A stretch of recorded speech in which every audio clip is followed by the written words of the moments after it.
सभी भक्तजनों को श्री वृंदावन धाम दर्शन चैनल की ओर से राधे राधे। आज हम आपको मोहिनी एकादशी की व्रत कथा एवं उसके बारे में जानकारी प्रदान कर रहे हैं।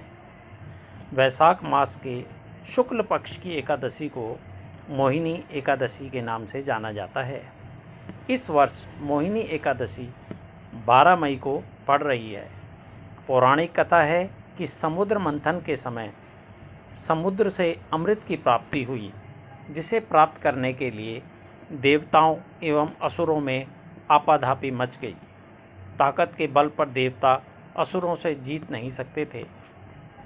तब विष्णु भगवान ने मोहिनी रूप धारण किया और असुरों को अपने रूप में मोहित कर चालाकी से सारा अमृत देवताओं को पिला दिया।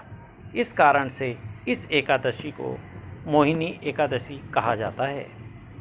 एक बार धर्मराज युधिष्ठिर कहने लगे कि हे कृष्ण, वैशाख मास के शुक्ल पक्ष की एकादशी का क्या नाम है तथा उसकी कथा क्या है, इस व्रत की क्या विधि है, यह सब विस्तार पूर्वक बताइए।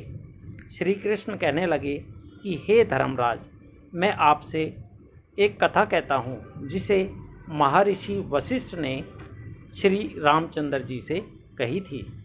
एक बार श्री रामचंद्र जी बोले कि हे गुरुदेव, कोई ऐसा व्रत बताइए जिससे समस्त पाप और दुख का नाश हो जाए। मैंने सीता जी के वियोग में बहुत दुख भोगे हैं। महर्षि वशिष्ठ बोले, हे राम, आपने बहुत सुंदर प्रश्न किया है। आपकी बुद्धि अत्यंत शुद्ध तथा पवित्र है। यद्यपि आपका नाम स्मरण करने मात्र से ही मनुष्य पवित्र और शुद्ध हो जाता है, तो भी लोक के हित में यह प्रश्न अच्छा है। वैशाख मास के शुक्ल पक्ष में जो एकादशी आती है उसका नाम मोहिनी एकादशी है। इसका व्रत करने से मनुष्य सभी पापों तथा दुखों से छूटकर मोहजाल से मुक्त हो जाता है। मैं इसकी कथा कहता हूँ, ध्यानपूर्वक सुनो। नदी के तट पर भद्रावती नाम की एक नगरी में धूतिमन नामक चंद्रवंशी राजा राज्य किया करता था। वहाँ धन धान्य से संपन्न वह पुण्यवान धनपाल नाम का वैश्य भी रहता था। वह अत्यंत धर्मालु और विष्णु भक्त था। उसने नगर में अनेकों भोजनालय, प्याऊ, कुएं, सरोवर, धर्मशाला आदि बनवा रखे थे। सड़कों के किनारे आम, जामुन, नीम आदि के अनेक वृक्ष भी लगाए थे, ताकि उसके शहर में कोई भूखा प्यासा ना रहे। उसके 5 पुत्र थे, सुमना, सद्बुद्धि, मेधावी, सुकृति और दृष्ट बुद्धि। इसमें से दृष्ट बुद्धि महापापी था।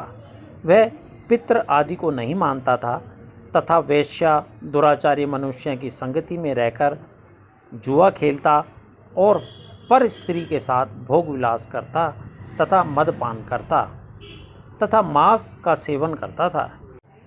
इसी प्रकार अनेक कुकर्मों में वह पिता के धन को नष्ट करता रहता था। इन्हीं कारणों से तंग होकर पिता ने उसे घर से निकाल दिया। घर से बाहर निकलने के बाद वह अपने गहने कपड़े बेचकर अपना निर्वाह करने लगा। जब सब कुछ खत्म हो गया तो वेश्या और दुराचारी साथियों ने उसका साथ छोड़ दिया। वह भूख प्यास से अति दुखी रहने लगा। कोई सहारा न होने तथा भूख प्यास के कारण वह चोरी करने लगा। एक बार चोरी करते समय वह पकड़ा गया तथा सिपाहियों ने देखा कि यह तो धर्मालु वेश्या का पुत्र है। उन्होंने चेतावनी देकर उसे छोड़ दिया, किंतु दूसरी बार पकड़ा जाने पर उसे राजा के समक्ष पेश किया गया तथा राजा के आदेश पर उसे कारागार में डाल दिया गया तथा काफ़ी यातनाएं भी दी गई।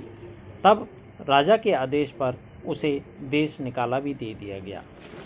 वह नगर से निकलकर वन में रहने लगा तथा बहेलिया बन गया और वन्य पशु पक्षियों को मारकर खाने लगा। एक बार वह शिकार करता हुआ कौंडिन्य ऋषि के आश्रम में पहुंच गया। उस समय वैशाख मास चल रहा था और ऋषि गंगा स्नान कर आ रहे थे। उनके भीगे वस्त्रों की छींटें उस पर पड़ने से उसे कुछ सद्बुद्धि प्राप्त हुई। वह कौंडिन्य मुनि के चरणों में गिर गया और हाथ जोड़कर विनती करने लगा कि हे मुनि, मैंने अपने जीवन में बहुत पाप किए हैं। आप इन पापों से छूटने का कोई साधारण सा उपाय बताएं। उसके दीन वचन सुनकर मुनि को दया आ गई और उन्होंने प्रसन्न होकर कहा कि तुम वैशाख मास के शुक्ल पक्ष की मोहिनी एकादशी का व्रत करो, इससे तुम्हारे समस्त पापों का नाश हो जाएगा। मुनि के वचन सुनकर वह अत्यंत प्रसन्न हुआ और उनके द्वारा बताई गई विधि के अनुसार उसने व्रत किया।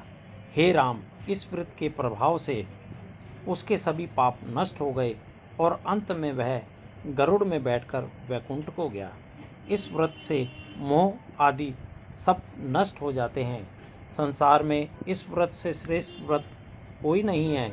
इसके महात्म को पढ़ने अथवा सुनने से 1000 गोदान का फल प्राप्त होता है।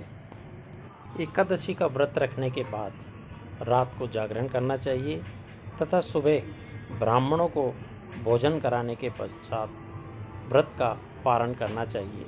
इससे विष्णु भगवान प्रसन्न होते हैं तथा व्रत करने वाले की सभी मनोकामनाओं को पूर्ण करते हैं। राधे राधे।